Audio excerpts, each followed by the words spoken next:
all the loans we do happen to be open. What is an open term loan?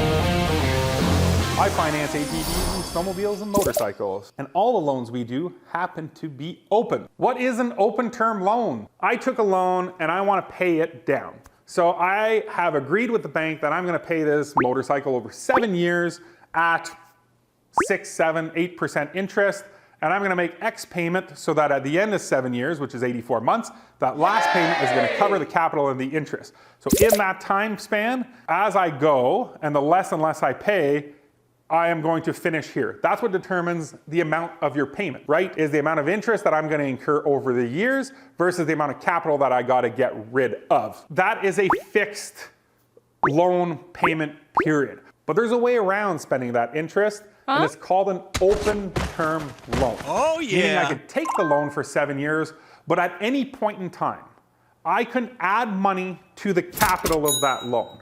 And my next payment is going to have less interest and more capital because I'm going down that ladder of time quicker.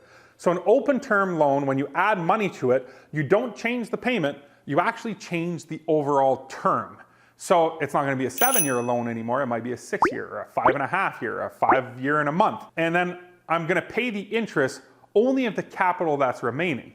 So the way to use an open term loan to your advantage, if you take it on a 10-year or a 15-year, that is fine because you keep that obligation low, although you're always paying some capital, which is good because there's a start and an end date.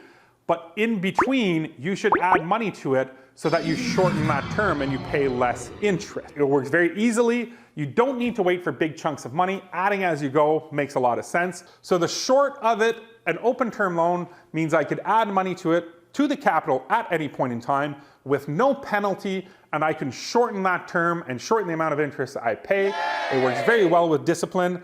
Make sure you watch my video about investing money, because that might make more sense than paying off the loan earlier. But sometimes if you're going to be looking to sell the vehicle or anything like that, it's not a bad idea to add money to it. Keep in mind that almost all loans for vehicles are open. So you have access to doing this all the time. So you could take advantage of that. And you're not locked into having to pay all these payments. So now you know.